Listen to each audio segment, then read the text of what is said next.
So I'm going to heat these bolts up. I'm going to start with the one that's mangled here. The one that the idiot broke, like I said, or mangled up. The objective here is if I can't take this off, end of the project. But if I succeed, then the other one's going to be easy. So let me start by getting this thing hot.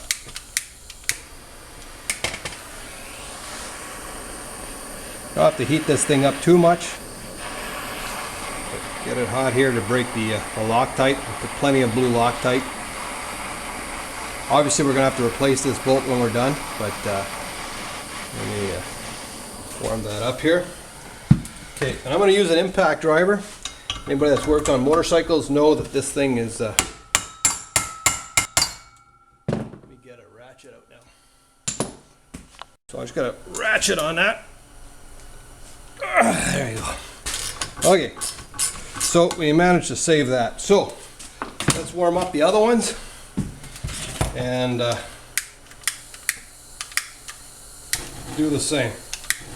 So I heated them all up and I just cracked them, if you will, but just give you a little trick. Whenever you're taking any bolt apart, even rusted bolts, bolts on steerings on vehicles, and you know there's Loctite, the key is to not only heat them up, but it is to put the pressure on the bolt and keep the pressure and slowly increase it, but keeping the pressure on, and eventually the Loctite breaks and you can remove them. So they've all been cracked loose.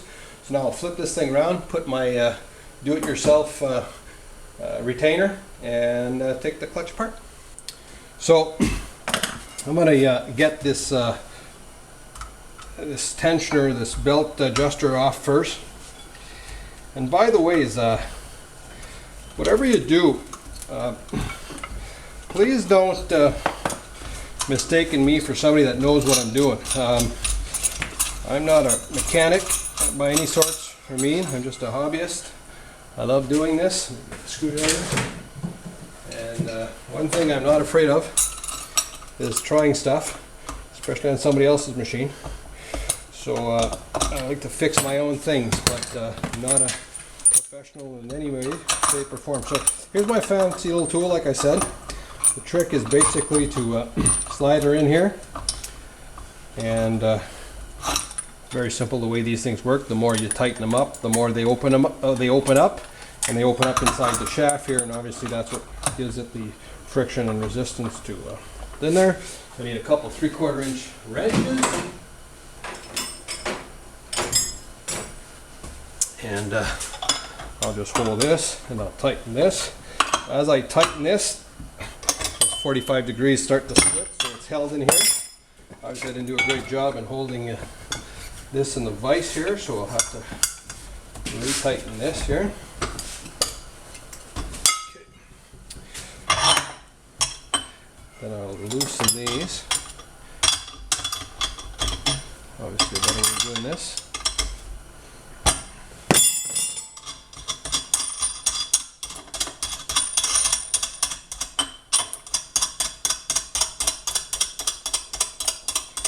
I guess this bolt doesn't need to be that long, but it is. So, okay, I just snug this up a bit, and as I snug it up, the clutch starts to open up, so that's plenty good. So now what I'm going to do is I'm going to start taking the bolts out from the back. So I don't know if you remember what I've told you about the idiot that stripped these nuts. Well, there's enough space on an Expedition to get a ratchet and a socket, and the only thing is my sockets were actually too long. The Torx, so I ended up taking them apart, their standard size, cutting it and re-putting it in my socket. So now I got these mini Torx. They work okay on these machines. They wouldn't be good enough for a Rev XP or something of that nature, but it's an option for this. I'm going to probably end up, either I'm going to replace the nuts that I screwed up with new ones, or I may put in hex nuts. I ended up buying some as spares, just for this type of situation. They're M8s, 25 millimeter long, 1.25 threads. Obviously, if you had a hex bolt, they're a heck of a lot easier to get at with a wrench. But my plan right now is hopefully to fix this thing up and get it back to my friend and not touch it ever again. So probably wouldn't really matter if I put hex nuts or not in it, but anyways, I'll show you what those look like later, but I do have some. I did go to the fastener store and buy them. They're cheap, they're like 50 cents a piece, but hell of a lot better than the Torx. So just take these out. The thing too is, while you're taking this out, you got to keep in mind that your tool is holding the spring tension. You shouldn't have anybody sitting in front of the tool. If by luck your tool decides to let go, let's say you did a shitty job in fabrication, or you actually didn't tighten it up enough, you just made yourself a rocket there. So you don't want to be having anybody sitting in front of this thing, because it could lead to some serious health problems. All right, so I got the 4 nuts out. So we're going to go back in the front here, and I'll show you how we take this thing apart without hurting anybody. All right, so what I'm going to start doing is I'm going to start loosening this thing. And as I loosen this, initially it's going to bottom out in the back here, which is normal. And then the Helix is going to start coming out. Now, if you've got any kind of clutch that's not, it's got the RER in it, like the XPs or the electronic reverse, the spring inside are flat on both sides, and there's nothing to worry about. Well, on these puppies, there's a position where you can put these springs, and what I didn't show you, and I should have showed you, there's a whole series of holes I'll show you after, and you should mark where the heck the spring is. So I didn't do that.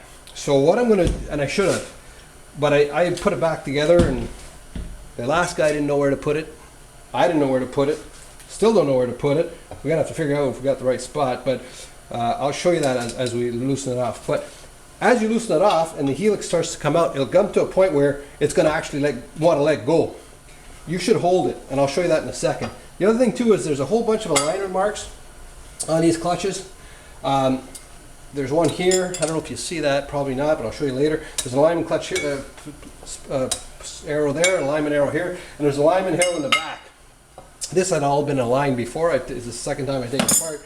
But please, before you take this apart, check those things, mark them, because you don't want a surprise. So let's take this apart. What I'm going to do is I'm going to hold my hand here and hold the tension. Okay, so I guide it as it starts to come out through the rollers. And what I'm going to do here, I'm going to go to a point where I can kind of hold it myself. I'm going to hold this. Okay, I'm holding the spring. I'm not bionic or anything, but I'm going to hold the spring here. And I'm just gonna, probably not, but this, I should have taken this spring, this clip out here. But you'll notice here the spring is in this hole here. So I'm just gonna put her here. I know it's in that one. Yeah, no, it means nothing. And as I let this thing go slowly, see how it twists as it comes back out? I notice the spring's up on the top here. Okay, there's a whole way to adjust this. I have read the manual. I think I figured it out. The test is in the pudding here, but we're going to readjust it the same way, and I'm going to show you how to do that later. And we'll only find out if I did a good job once we get out in the snow here. So now that we've got this out, we can take these nuts out, take this out, take all this out, take this out, which I took out a long time ago, slide the Helix out, and the spring. And here's the spring. This is what actually broke in this thing. These things, these 2013 Expedition, supposed based on what I read, are notorious for breaking springs. This one broke. It was replaced.